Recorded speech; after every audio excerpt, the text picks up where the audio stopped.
This issue of housing sits at the center of our well-being. Folks at the bottom end of the income spectrum are losing out in this very competitive situation. Is what's wrong the concentration of communities of color, or is it the way in which we treat concentrations of communities of color? Their choices are much more limited because there are fewer rental options available that they can afford and fewer landlords who are willing to accept public assistance in that package. A tenant-landlord relationship is perceived as this really private interaction, right? But housing is a community resource.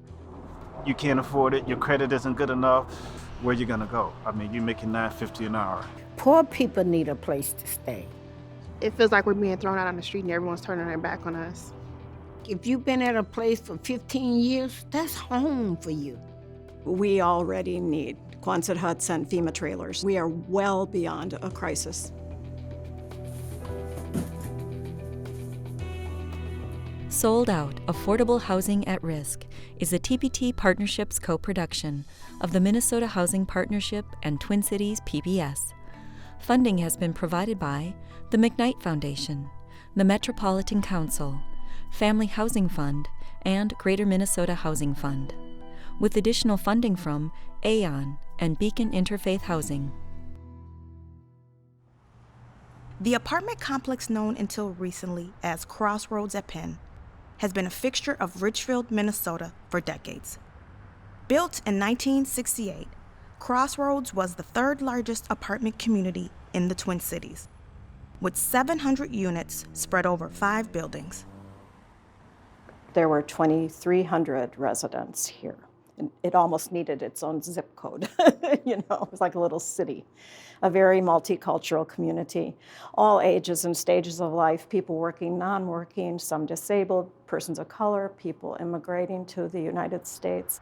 We were over there just meeting people, and a lot of people were out congregating, and we'd bring lemonade and cookies and say, hey, we're just meeting our neighbors. Crossroads lo teníamos todo. Teníamos nuestros familiares cercanos, vecinos. It was a wonderful place for all of us as families because we had families, we had neighbors, we had our relationships, our community, and also the schools, the transportation, even employment. It was a good place for all of us. Each one of these apartment complexes are sort of a micro community, and particularly at the low end, income end, people really support one another, depend on one another to take care of kids, to run errands, and that sort of thing. Checked up on each other, elderly people and fragile people were looked after a little bit by their neighbors. So in September of 2015, the complex was sold to a company called MSP Crossroads LLC and Soderberg Apartment Specialists. The investor, the new landlord, came in and had some ideas about how he wanted to upscale the property and effectively gave notice to everybody, notice to vacate to 698 units. On October 1st, 4 days after signing a new 12-month lease, I received a letter stating that the old owner was selling. The next morning, the new buyer was in place and refusing the Section 8 subsidy, which I do rely upon for my rent. Finally felt comfortable, felt like I had a place I could call home. And then we got notified that we have to move, and that was very upsetting. I had been there for 15 years.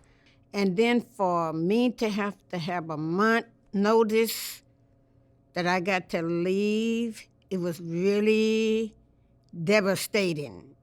All of a sudden, we started hearing, oh, they sold the apartments, we have to leave, and from residents, and then other organizations in the area emailed me and called me, oh, do you know anything about housing? Can you help people get housing? I'm like, I'm a pastor. What am I supposed to know about this?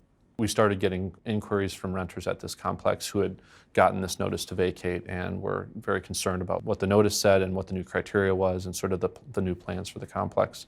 At first it was just a couple calls, and then we started hearing from a good number of people, and then we heard from some members of the community, folks at churches, social service agencies that were hearing from their clients about this. The new owners immediately put into place a set of policies designed to completely remake the tenant population. So they increased rents by 30%. They required all existing tenants to reapply under much tougher admission standards. They added amenities designed to appeal to a different tenant population, and they stopped involvement in any government programs. Ahora, su mentalidad del señor decía que nosotros los hispanos.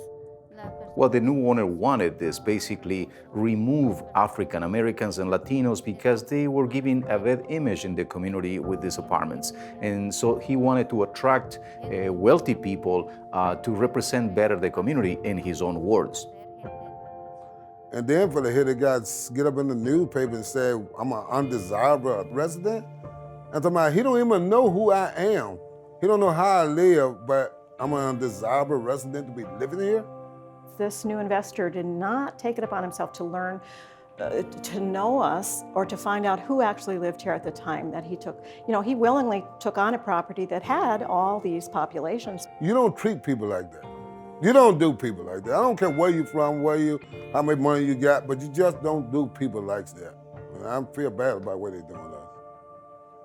En esos departamentos había mucha confianza. There was to be a lot of trust, a lot of ethics and good morals and good character and good community because we trust each other, we respect each other, and after the construction began, there is lost, all is lost. We don't have the same respect, we cannot trust our children to go and play outside, it is unsafe.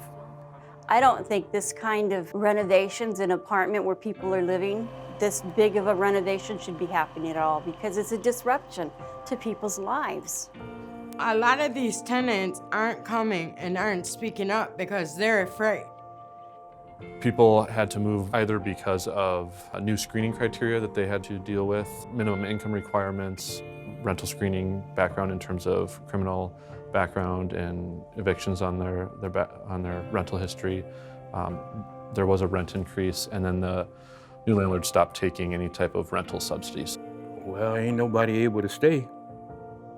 Especially with what he's trying to jack it up to now. It's not even worth that price.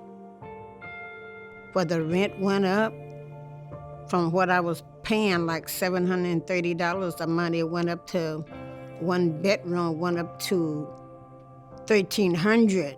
To overcharge for this ain't no giant apartment, you got to be crazy. That's just greed. They want the tenants who are on Section 8 to move out and find a new place to live.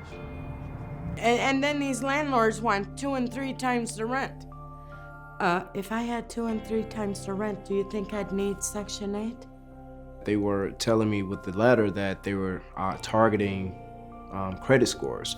I got a new job, so the income is still, it's gonna cover the rent, I even have my fiance added to the lease, which, made it, over the limit, the threshold. But they still told us that the credit score has to be at a certain point, and it's frustrating because it's like we meet every criteria except for the credit. Between the both of us, we have 4 jobs, 2 apiece, and if that's not enough, I don't know what to say. My vacate letter, they just sent it to me on March 22nd, saying that I got to be gone by May 31st, or else I will get evicted and paper be drawn up against me. So right now I'm just in a position that I don't know where I'm gonna be at right now, where I'm going. I'm just frustrated as hell right now, and I'm sorry to curse. I'm frustrated as hell that I had to move out, something that I haven't had no reason, and they did nothing for nobody to move me out on because you wanna come in and just make a new development. That is so damn bad, I think. I'm sorry. En octubre yo me alivié de mi bebé. Back in October of 2015, my baby was born, and I wanted to renew the contract, but I was denied because they told me that my baby was one more person, and that was not allowed in the contract. It was horrible. My world fell apart because employment was there, my babysitter was there, everything was closed, and it was just the 3 of us, and it was just a horrible notice to receive. Pues yo insistí para seguir. I begged and I appealed because it was my family, but they told me no. It was either myself and my son or my husband had to leave. It was dividing our family.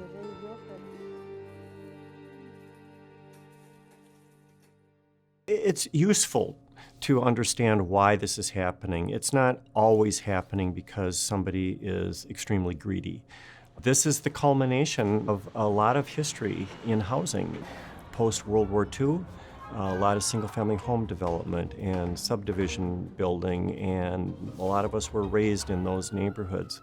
For a long time, people were moving further and further out. The interstate highway system actually encouraged people to move out to the suburbs. When we look at the inner ring suburbs, those were the suburbs that saw their peak development years in the 1950s, in the 1960s, into the 1970s.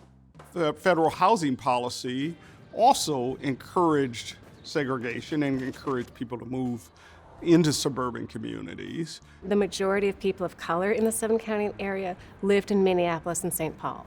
You have central city communities that have been disinvested in for decades, right?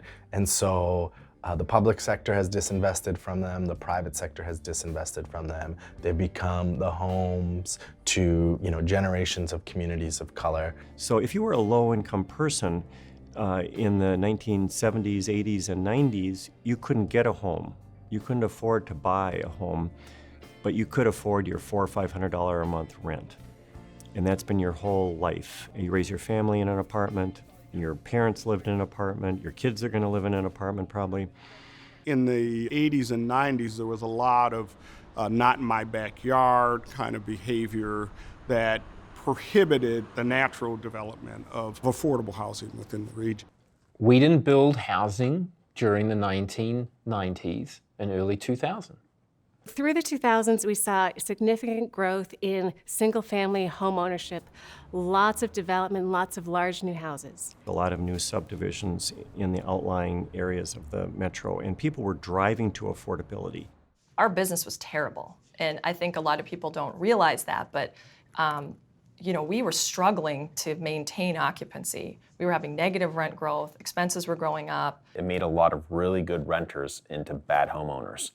And people didn't recognize, especially the first-time homeowners, it was just more than making your mortgage payment that was the same as your rent. It was all the other things that go along with homeownership. By the 2010 census, the majority of people of color lived outside the two core cities of Minneapolis and St. Paul. So what we're seeing is a migration out to the first and second ring suburbs of people of color that at a staggering rate. And those are the properties that have now aged into naturally occurring affordability. Then the housing bubble occurred. When that correction happened, more people decided not to buy homes, couldn't buy homes, and so as a result, they needed a place to live, and so they looked to the rental market.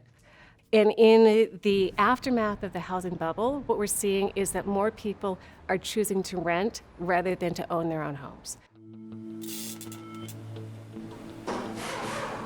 Downtown Minneapolis is arriving. The economy is doing great.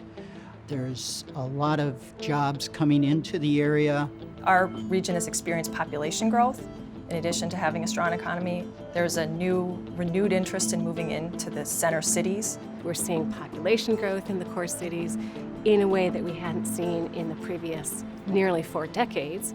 Some of those areas that maybe were less fashionable 20 years ago, 10 years ago, now people want to be by buses or transit. Now they may want to be downtown. If 20 years ago you'd looked at how could you have predicted how the millennial group would act, you couldn't predict it. The millennial generation, so roughly early 20s to mid 30s, nationally they are the largest generation overall in our country. Millennials don't want the responsibility of home ownership. They like being taken care of in a rental property, and so that's a whole nother dynamic at play. I don't think this is a generation that really needs to have this plot of land with their own playground and their own swimming pool. They don't want that responsibility. They're moving into rental housing and moving into luxury rental housing. We hear about the dog bathing facilities. We hear about additional amenities that were unheard of 15, 20, 30 years ago. Being a renter, being an apartment dweller is becoming a lifestyle. And we are a lifestyle city. very walkable environment and very exciting, vital urban scene where there's lots of coffee shops, there's shopping, there's dining. Your apartment might be small, but you're kind of in the middle of a lot of action, and that's a lifestyle choice. So this market is moving in. Developers are seeing the opportunity and are building high-end luxury rental housing to meet the needs of this market. The higher end of the market, you're seeing a lot of newer construction, and I would argue that's a good thing because the overall increase in supply helps take the pressure off all segments of the market. It also makes it difficult to build more affordable housing because the construction costs are higher. What we're not seeing as much of is the basic no-frills apartment buildings. We would love to be able to build buildings of the same standard as the 1960s and 70s. It was fairly modest and very utilitarian in some respects, but safe, dignified, and that opportunity really doesn't exist now. For households 40, 50, 60,000, still a pretty darn good wage, that you can't build new rental housing for that market. Cost of development is a major impediment, and so it only really works right now for luxury development. Hundreds of millions of dollars of investment coming into the region's rental housing to take advantage of this market of higher income people looking for rental housing. On the top end of that, you see the new luxury housing going up across the Twin Cities. You look around Dinkytown and the University of Minnesota, they just keep building apartment buildings, and they keep filling them, and I'm shocked. I'm like, that doesn't seem rational to me, but they can, because the factors are there. Housing has exploded here, but it's market rates. So despite all of the new housing we're seeing in, for example, downtown Minneapolis, overall vacancy rates are very low. National analysts consider the vacancy rate in the Twin Cities multifamily market to be the tightest in the country, and they're referring to the market as white hot. The byproduct of that is greater, more intense competition for apartments that are located in desirable communities. And as a result, landlords are seeing the opportunity to raise rents, placing increasing pressure on the rental market, particularly on the lower end. We've had this problem before, but I'm not sure we've ever had it to this scale. Had we been able to go back and change things that would have met the demand that we have today, you could never have gotten financing for that, and you could have publicly or privately. There's no way anyone would have done what would have been needed to supply the demand we're at right now. When we think about the overall supply of affordable housing in the Twin Cities, or looking at rental housing, most of that is the naturally occurring affordable housing. There is no public subsidy in play, there is no tax credit in play. It is simply older housing stock that has aged into affordability. That is 2/3 to 3/4 of the affordable housing rental opportunities in the area. It may not have the newest countertops, it may not have the stainless steel surfaces, but it's largely safe and stable affordable housing. We see a lot of buildings built in the 1920s, a lot of buildings built in the 1960s. And what we found is that there's a lot of really tired properties. They need to be upgraded. The heating systems, the roofs, the windows. And people often sell them, just make the decision to sell at the time when those buildings need the capital reinvestment. So the reason they're selling it is because they're actively choosing not to reinvest. And so someone else needs to step in and be the steward of that property going forward. It is desirable from a policy perspective for that housing to be sold to someone who is a responsible landlord, responsible owner, making the housing safe for its tenants. We're refreshing what's in the market right now because there is the available capital to do that, there is available market opportunity to do that, and that's actually good for the long-term health of our housing stock. You know, communities see aging rental reinvested in. They see better property management for the most part. Seeing investment in our region is a sign of prosperity, that people want to be here, that developers see the opportunities. To be in a place that is seeing the demand, that is seeing the desirability, is in itself a positive thing. And a lot of private investment has gone into those communities and the tax base, and a lot of good things have happened, more jobs, more economic activity. And the incentives in the system for the cities, like city of Richfield, for example, that has huge infrastructure issues, needs more tax base as an entering suburb. They have an interest in seeing that property get developed to increase the tax base. Communities need those funds to fund their own public improvements, parks, police, fire, services that our residents rely on. It's good for the city in terms of tax revenue, yet it doesn't solve the problem for the long term for housing. In some cases, when we're in a tight housing market, apartment building owners see the opportunity for profit. It's a for-profit business. They see the opportunity to buy a building, to raise the rents. There's also a market for existing owners of property to sell, and to do so at a time where prices are likely to be as high as they'll be for some foreseeable future. When those units are traded, in almost all cases, rents are increased, either to finance the acquisition itself, or in some cases to do improvements, which might be necessary and overdue. Now, there are other people coming into our market from other the coasts, from even overseas, and looking at this market and say, well, there's really not a bad place to buy in this market because we have the highest occupancy rate in the country. So you really can't go wrong. Investors are responding by taking some of the existing housing and marketing it to higher income people. In a gentrifying area, that's when some other forces, maybe they're outside the metro, maybe they're purely investors looking for a return. They don't really see the human factor at all. They're just looking at a business model, and they have a formula. It works for their economic purposes, and it just doesn't work for the people living there. Looking at what happened, the conversion of the Crossroads to the concierge, it was largely expected. The sale of naturally occurring affordable housing is happening in desirable locations. Where they have the good location, the good proximity to jobs, those are the ones that are now becoming vulnerable to the sale and the upscaling, both in the cities and in the suburbs. It's not just the 700-unit buildings, it is properties of all varying degrees of sizes. Lower income households unable to afford rent and who are using a housing choice voucher or other forms of public rental assistance, their choices are much more limited because there are fewer rental options available that they can afford and fewer landlords who are willing to accept public assistance in that package.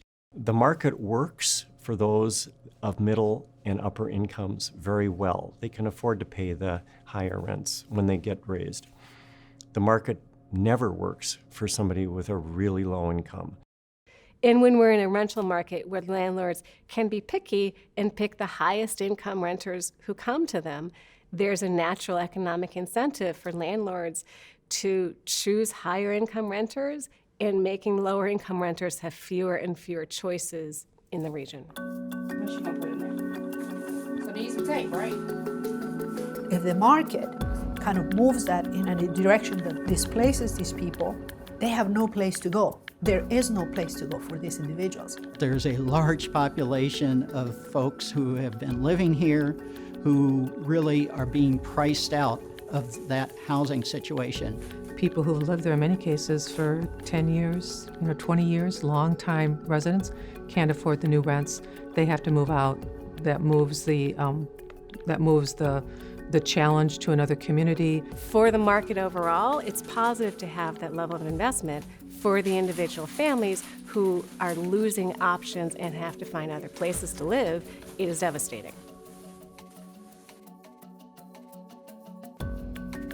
The Crossroads story is not unique, but it does provide a glimpse at wide and lasting impacts on the whole community when affordable housing is lost.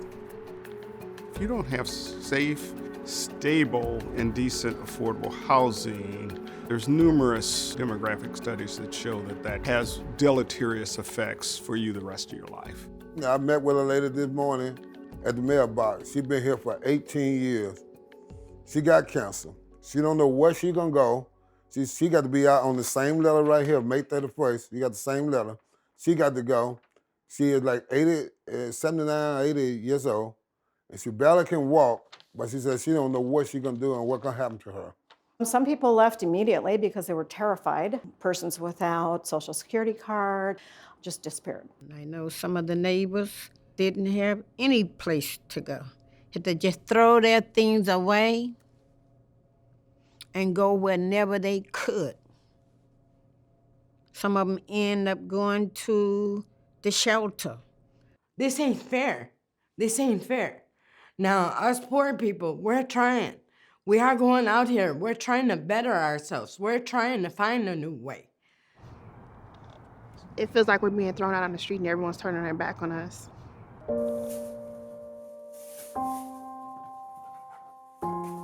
One of the big issues when we build new affordable housing is how do we put it in locations with access to kind of opportunity, meaning good schools, jobs, transportation, all of those things. So a lot of effort goes into trying to figure out the best places to put these things.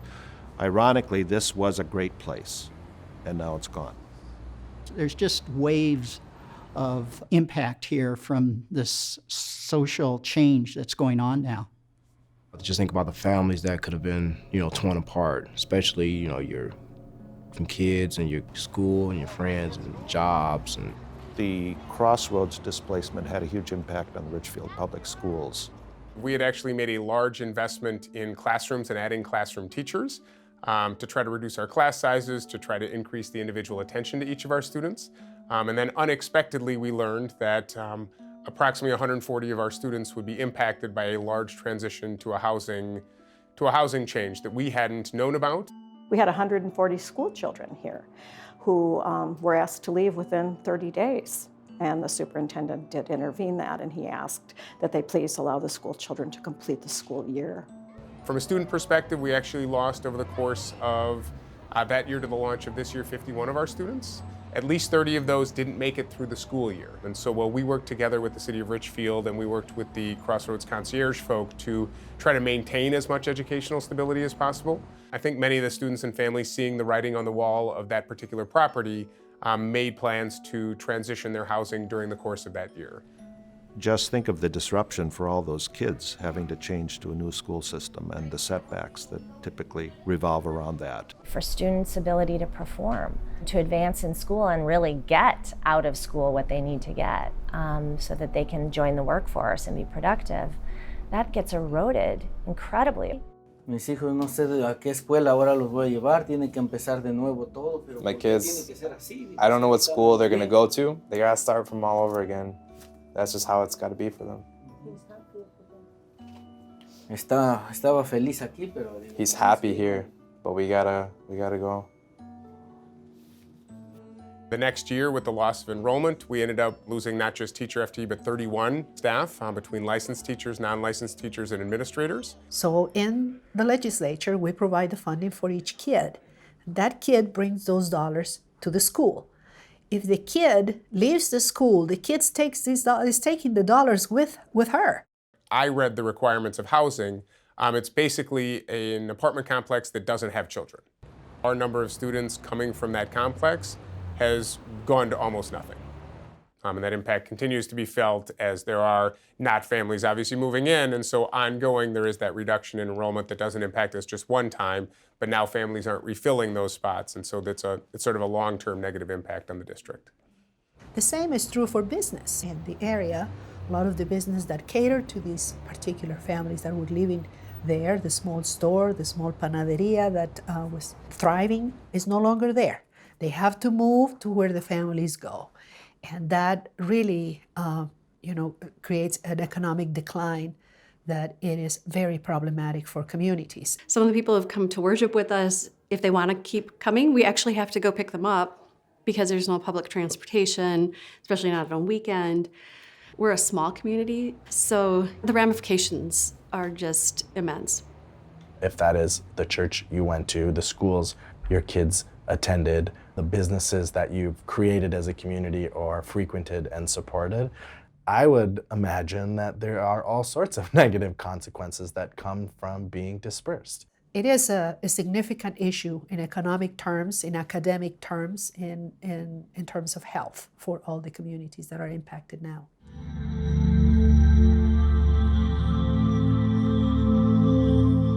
The These are the properties or the homes that are occupied by our newest immigrants, by the multi-generational lower-income households.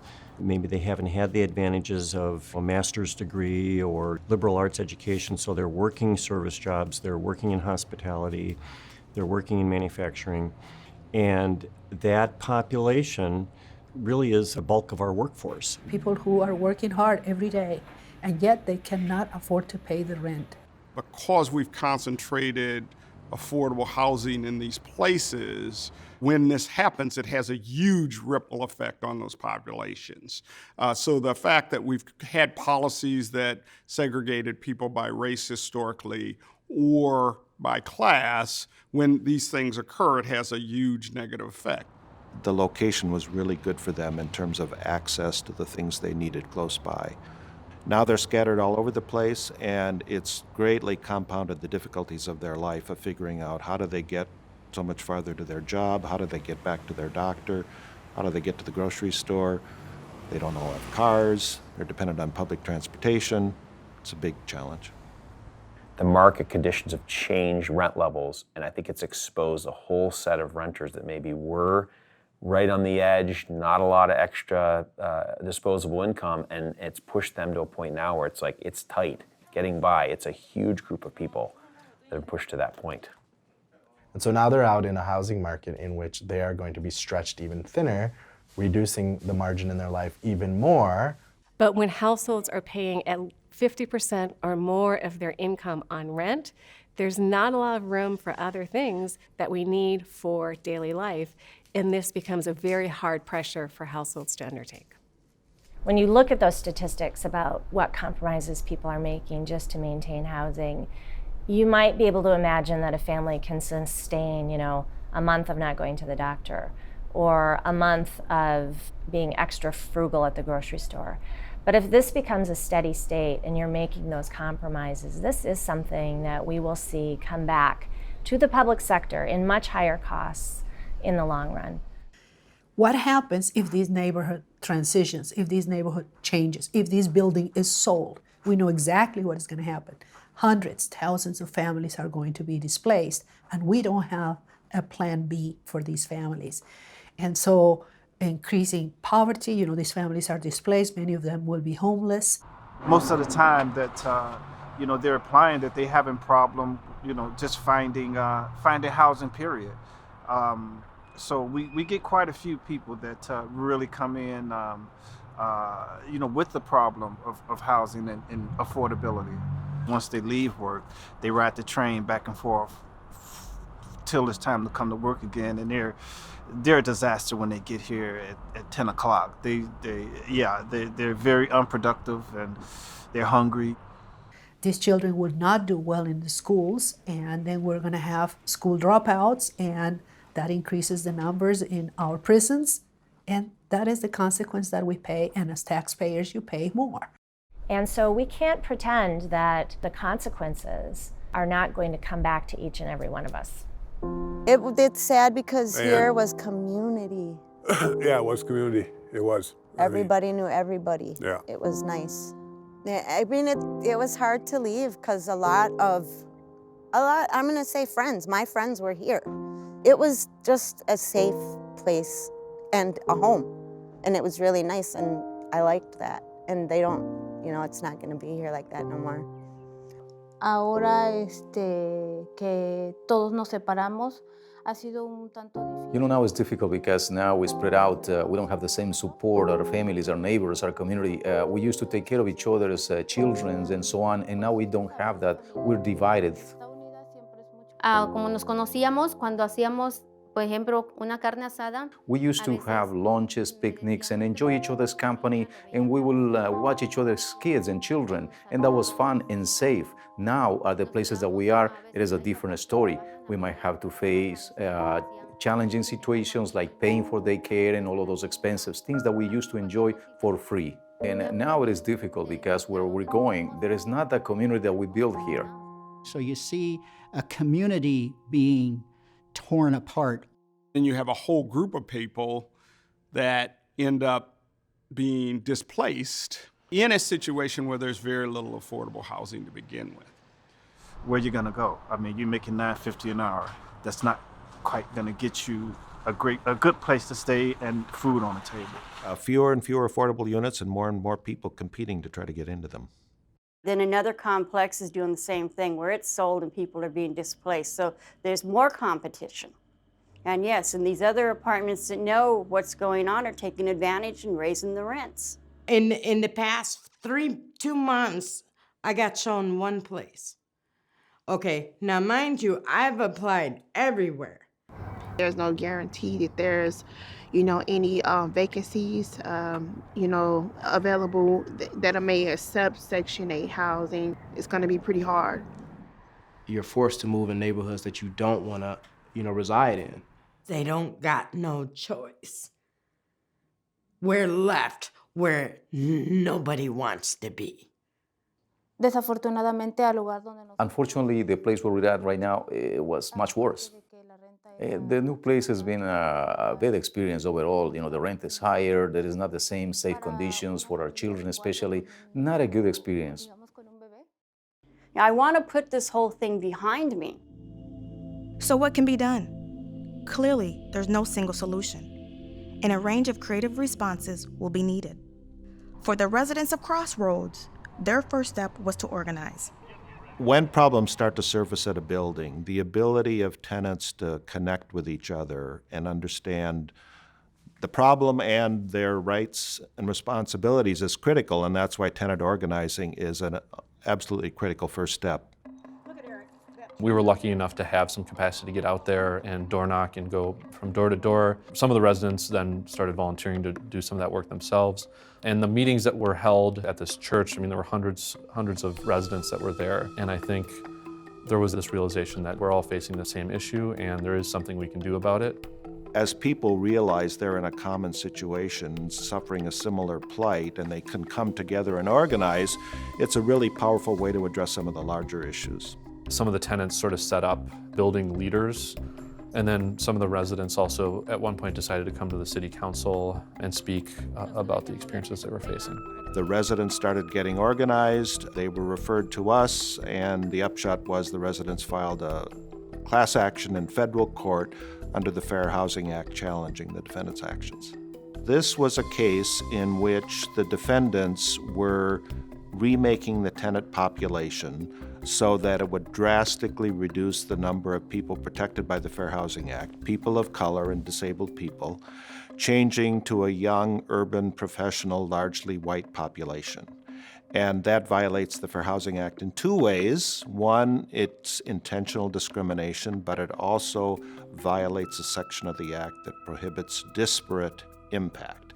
In essence, what that means is that where the defendant's actions would have a disparate impact on a protected class population, they have to use the least discriminatory means available to achieve their business goals, and we contend they failed to do that.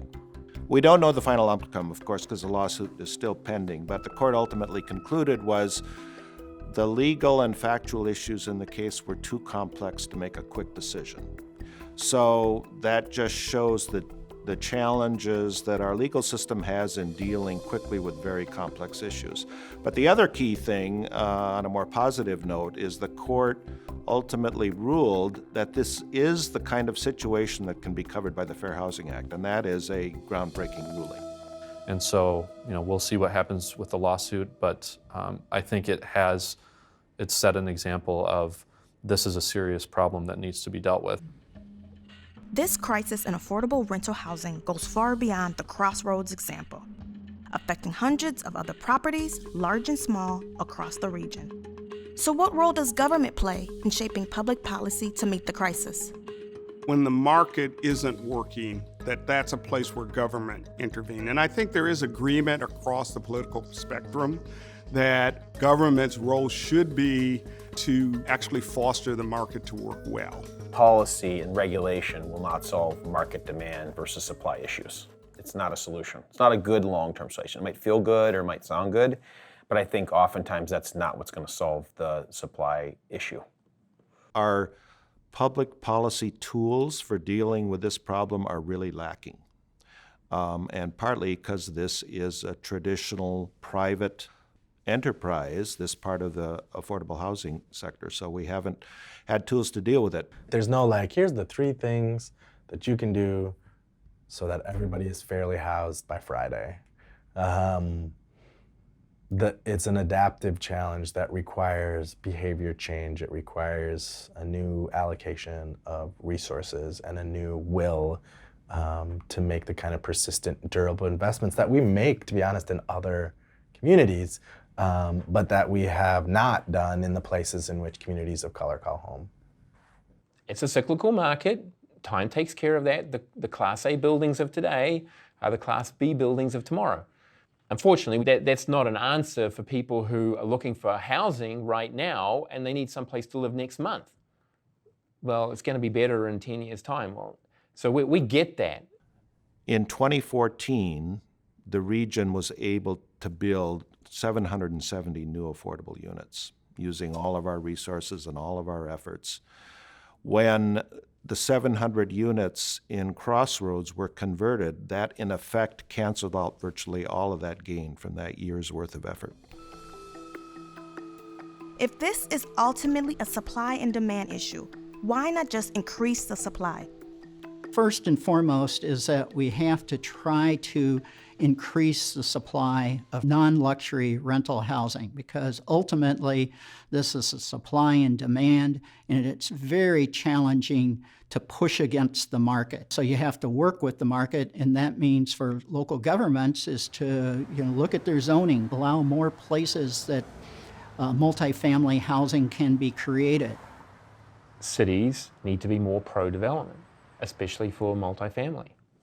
There's a lesson here to take away, and that is let's open up more opportunities for development and even for their engagement and subsidization of that, to say we don't want to repeat this again. Developing more housing at all different income levels, providing more opportunities for subsidized housing, affordable housing, to be developed in all different communities is an important part of a regional solution. It's not up to any one city or town or community. Everyone talks about a diversified investment portfolio. You want a little bit of this, you want a little bit of that, in order to be resilient to whatever happens in changing economic conditions. We see the same thing in the housing market. So you need to have some units that are affordable, some that'll be affordable for middle class, some that are for those who are more affluent. So you need to have a diversity of housing. And so I think as you look at these cities and these counties, what we're trying to do is to make sure that the housing stock will meet those various levels of need and that it's available throughout the county. So it's not just in one community, but shared throughout the county. Regions that address their inequality achieve greater economic growth. Those communities actually economically do better. Their kids do better in those communities. The education of those children is better, et cetera. So there's all kind of important effects for life outcomes when we think about our housing patterns. Part of the reason we're suffering these issues right now is because of our strong economy in multifamily rental housing. But the upside of that is it creates the possibility of creating mixed income housing policies, or inclusionary housing policies as they're called, where you either require or incent market rate developers to include affordable units in their developments. And a number of cities have enacted those the last couple of years or are looking at them right now. Inclusionary zoning is using somebody else's capital to achieve your result. So yeah, maybe there's a bargain that's struck there on that, but would far rather see a wiser use of existing resources more creatively than saying to the market, well, we're going to regulate you so that you do provide this product. We need a public investment. Cities can do a little bit of, but it really has to, in Minnesota, has to come from the state government. You can't expect the market to provide deepest affordability and the most durable affordability without significant subsidy or incentive. And you can't expect the nonprofit or public sector to do so without resources. We need to invest in housing. We just do. We have not invested in affordable housing in the state of Minnesota for generations now. We need to do major investments in housing, creative investments, and create incentives for the private sector to partner with us to create more affordable housing. And I just don't believe that we've done enough in this area. Our federally subsidized and state and locally subsidized housing supply is really critical and is, for the most part, very well maintained and quite good housing, contrary to the kind of outmoded expectations that some people have. But the problem is so large that we got to figure out how do we preserve all of our resources in this area. In addition, we need to hold on to the lower cost rental housing that we have. Preserving the affordable housing that we have, whether it's the naturally occurring or existing subsidized affordable housing, is by far the most cost-effective way of ensuring continued affordable housing. And there are organizations that are becoming increasingly interested in protecting these, in predicting which are the properties that are most vulnerable to upscaling, and trying to take efforts to protect those properties. So nonprofit organizations like Common Bond have, I think, a really unique opportunity and value proposition in this space and at this time. One of the new trends that we're beginning to see is the sale of apartment buildings to nonprofit owners who have a mission purpose in maintaining the affordability. We can also balance the physical needs of the property with the desire to keep rents low.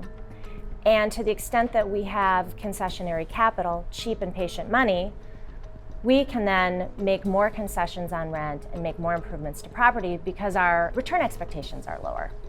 We can always make sure as well to accept Section 8 and other housing vouchers so that folks that have a hard time finding places, properties that will rent to them with those kind of benefits, can find places in great opportunity areas. There's something new that's kind of emerging nationally, and it's beginning to happen here in the Twin Cities, and that is impact investors or socially motivated investors are assembling resources, essentially investment capital, that can be used to acquire these properties that are at risk. We're looking at a double bottom line. We want a social return as well as a financial return.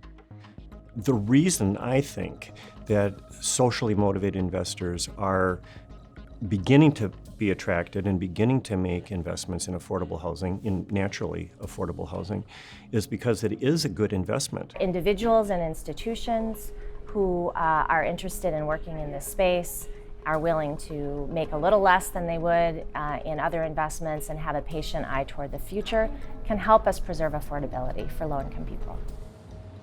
You get the satisfaction of having helped the community, helped a workforce stay stable, helped kids stay in the same schools, helped frail elderly or disabled or other people who have limited means continue to live in an older but affordable, naturally affordable building. For this particular fund, the NOAA Impact Fund, their goal is to facilitate the acquisition of 1,000 rental apartments over basically a 2.5 year period.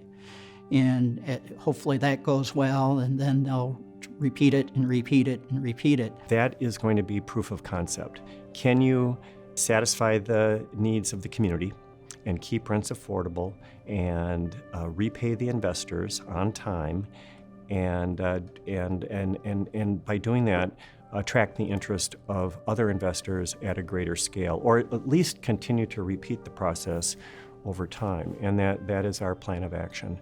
And then finally, you need to work in the realm of just providing basic protections to low-income tenants. As a tenant advocate, rent control, some sort of rent regulation is ultimately likely what's needed. We've been talking about some other strategies to try to prevent displacement in terms of just or for-cause eviction. Some of it just has to do with enforcing housing codes because, again, with the market as tight as it is, you could have unscrupulous or just marginal owners basically maintaining their housing by not maintaining it. The lack of resources that are going to maintaining the conditions is contributing to investors being able to come in and flip these properties.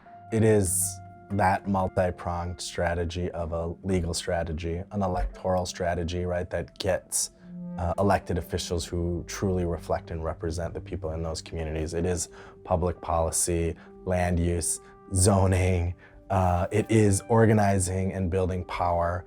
The best success will be when we have all 4 or 5 of those strategies working in synergy.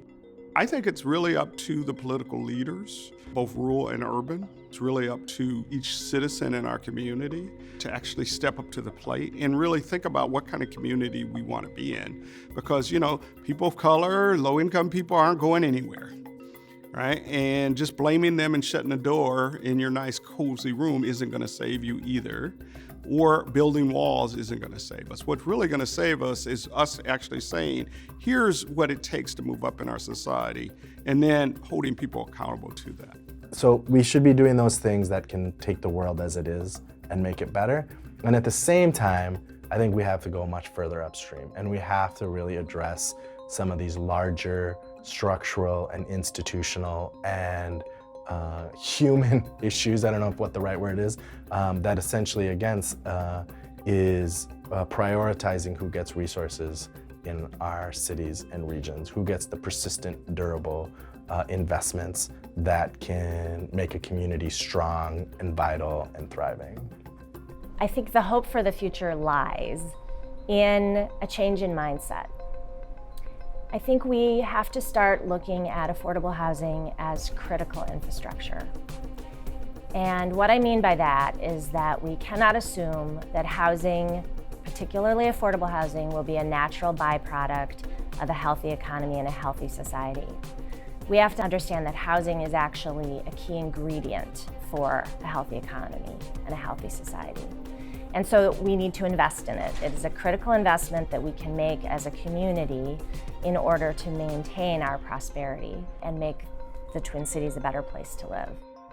That's how we're going to get a stronger region. It's not by letting people who are falling behind fall even further behind.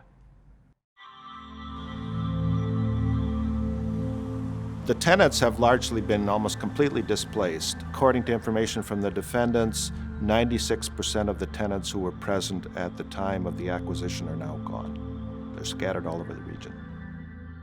I did find a place in Richfield, so that was great. Right now, we're still working on the wedding, so that's still postponed for right now. I fortunately did find a place in Brooklyn Park. And it ain't the favorite place to be at, where I wants to be at. I lived on the bottom floor of an apartment. I'm always weary and worried that somebody gonna come through the windows or break through, you know. Because I had to move away from all the conveniences, just everything right around, close by. And for me to have to move over where I am now, I lost all of that. When I drive by, it's kind of like a smack in the face, you know. It really is. No one that I knew there still resides there. Well, I got friends still there. Well, one friend that lived there, she met the criteria, so she still live there. I went and visit her yet. She been begging me to come out, eat dinner and go visit, but I don't know, I feel strange going there. I really do feel really awkward to go there. And I hope that no one have to go through what we don't experience at that place. I wish no one have to go through that. Regardless, I wouldn't put that on my enemy. It will be something that I never will forget. I have not mad as I used to be. I'm gonna put it that way. But I am a survivor, and I'm a fighter. I've met a lot of people I'm really proud of for the learning they've been willing to do and to step up and speak up and learn their rights, and that those are attached to responsibilities. Crossroads has become sort of that high-profile case that gets highlighted as an example, and rightly so because of the community response and the fact that tenants spoke up and are still pressing the issue. Almost overwhelmingly, their primary interest is not what they are going to get out of the case, but how they can make sure this doesn't happen to other people in the future. And it's always gratifying to see how quickly people move to the big picture on these things. I'm reaching out to other cities like Bloomington and St. Louis Park, where this is happening or hasn't quite happened yet, and saying, These are some of the steps that we recommend that you take before this happens in your community. There's an increasing amount of public awareness about this. It's been in the media. That's important. Public will depends on, concern and public interest being generated. And so I think this awareness and the fact that it is impacting a larger group of people is a good thing if we make hay and make change out of that awareness. So while we maybe weren't successful in this particular instance, we were able to hopefully buy some folks some time. Hopefully the results of what happened at Crossroads is really having far-reaching consequences, and there's going to be changes.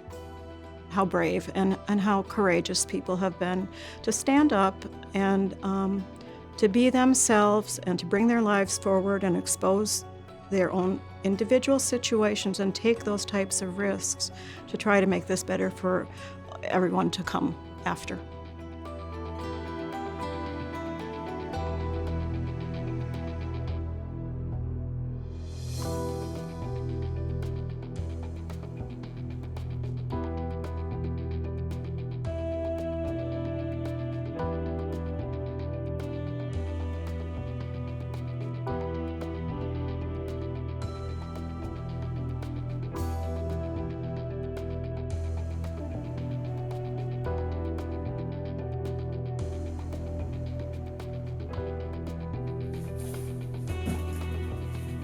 Sold Out, Affordable Housing at Risk is a TPT Partnerships co-production of the Minnesota Housing Partnership and Twin Cities PBS.